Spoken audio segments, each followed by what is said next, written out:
नमस्कार, मी आहे रिंकू आणि तुम्ही पाहत आहात नागपूर समय मराठी बुलेटिन। आजच्या विशेष बुलेटिनमध्ये आपलं मनपूर्वक स्वागत। राज्यातील आणि आपल्या परिसरातील महत्त्वाच्या घडामोडी, राजकारण, समाज, आरोग्य, संस्कृती क्षेत्रातील ठळक बातम्यांचं वेधापन घेणार आहोत। तर चला करूया सुरुवात आजच्या महत्त्वाच्या बातम्यांसोबत।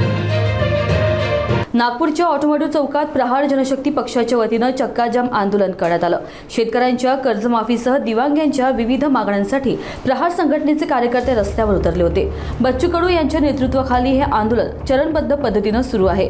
आजच्या आंदोलनात कार्यकर्त्यांनी रस्त्यावर उतरून वाहतूक रोखण्याचा प्रयत्न केला, त्यामुळे परिसरात मोठा वाहतूक कोंडी झाली। पोलिसांनी तत्काळ कारवाई करत काही आंदोलनकर्त्यांना ताब्यात घेतलं।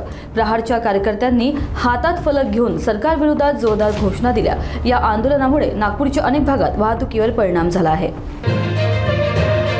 महाराष्ट्र सरकारने गोवारी समाजाला नव्या विश्वासाचं आश्वासन देत कैलाश राऊत यांची समिती अध्यक्षपदी राज्यमंत्री दर्जा नियुक्ती केली आहे। नागपूरमध्ये डॉक्टर बाबासाहेब आंबेडकर सामाजिक न्याय भवनात झालेल्या पदग्रहण सोहळ्यात आमदार परिणय फुके यांनी ही नियुक्ती म्हणजे केवळ पद नव्हे तर सामाजिक न्यायाच्या दिशेने एक निर्णायक पाऊल असल्याचं मत मांडलंय। कैलाश राऊत यांनी यावेळी स्पष्ट केलंय, आता वचनावर नाही तर थेट कृतीवर भर दिला जाईल। समाजाच्या शेवटच्या घटकापर्यंत शासकीय योजनांचा लाभ पोहोचवण्याचा निर्धार त्यांनी व्यक्त केलाय।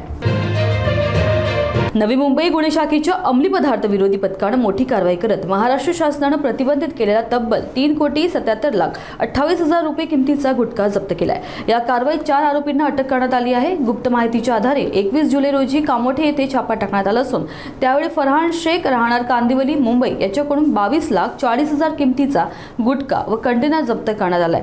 पुढील तपासात हा गुटखा भिवंडी येथून आणल्याचे निष्पन्न झालं। त्यानंतर येवई गावाजवळ छापा टाकण्यात आला। तेथे 4 कंटेनरमध्ये 3,54,00,000चा गुटखा सापडला। फरहान शेख याला 25 जुलैपर्यंत पोलीस कोठडी मिळाली असून इतर आरोपींना न्यायालयात हजर करण्यात आलाय। ही कारवाई वरिष्ठ पोलीस निरीक्षक संदीप निगडे यांच्या नेतृत्वाखाली करण्यात आली असून पुढील तपास सुरू आहे।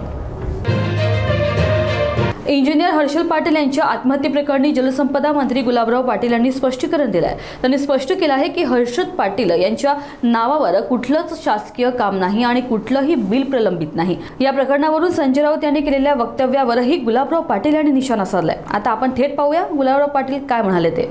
हे बघा, मी आत्ताच त्या गोष्टीमध्ये तपास केल्यानंतर असं लक्षात आलेलं आहे की हर्षल पाटील त्यांचं नाव आहे।